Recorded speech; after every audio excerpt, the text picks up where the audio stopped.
Hi everyone, welcome to Hindsight. In today's video, I am going to be talking about why students fail essay written assignment. There are many reasons, but here are common ones. Students don't always take the time to read carefully the instructions and questions, and when they do, they don't always correctly understand what is required of them. So, they fail to properly or substantially answer the questions. Students fail to ask questions when they don't understand. So, here are tips on how to avoid such errors and how to improve your assignment grades. First and most obvious is to always read the instructions and make sure to understand what are required, then follow them to a T. Also, ask questions when you don't understand. Whether you're writing a one paragraph, one page, or an essay assignment, remember to keep these 5 essential components integrated. Start with an introduction or introductory statement, then state your argument. That is going to be your answer. Include an example or more, depending on the length of the assignment, to illustrate and support your argument.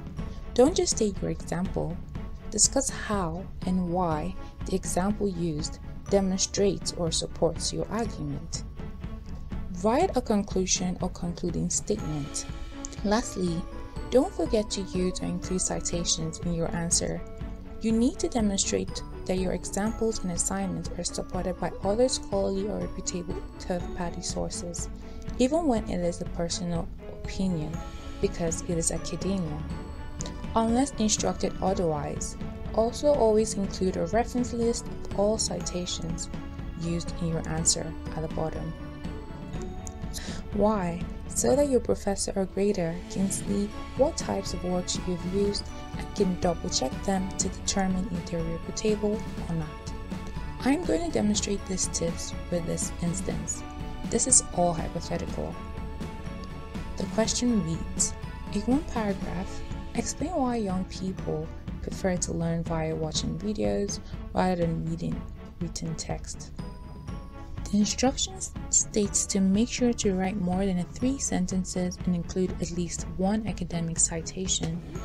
I have written the answer here, and I have indicated with different colors the 5 different components that you need to include in your answer.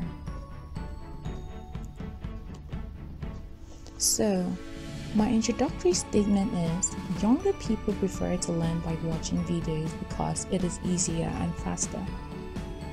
And then I follow up with an argument that states, psychology has shown that the brain captures, understands, and retains information relayed visually better and faster than written information. I use an example here. It's quite a long one, but I am going to go ahead and read it. For instance, a study carried out by the University Institute in 2014 showed that when universities were divided into 2 groups, A and B, the first group was shown a video on how to bandage an injury using a first aid box, while the second group was shown the same information but in written form. The 2 groups were then tasked to implement what they had learned on a group of volunteer students without any further instructions.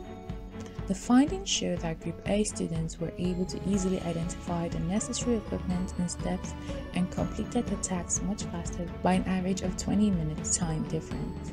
Similar studies such as Comrade, Bonder, and Jackson show similar findings.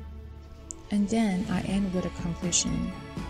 Therefore, it can be concluded that young people prefer to learn visually because it is easier and faster, which is a more productive and efficient way to learn in comparison to reading. And at the bottom, I include the reference list of all the citations that I have used in my answer, as you can see. Let's say you had to do the same assignment, but this time a 3-page essay. The format is pretty much the same. You follow the same steps I just mentioned. You will, however, need to be more detailed and creative. So, for example, I suggest your introduction should be at least 1 paragraph length. It should include an introductory statement and a summary of your entire essay. The next 2 to 4 paragraphs will be your argument. Here is where you can be more detailed and creative. You can, for instance, include counter-arguments and use examples of studies to demonstrate how and why they are proven wrong. Finally, the last paragraph would be the conclusion.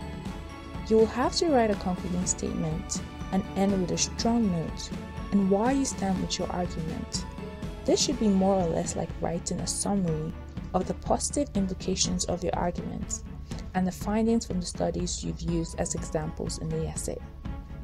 I hope this helps. And if you did find this video helpful, please consider subscribing, liking, sharing, and commenting. And don't forget to click on the notification bell so that you can get notified every time I post a new video.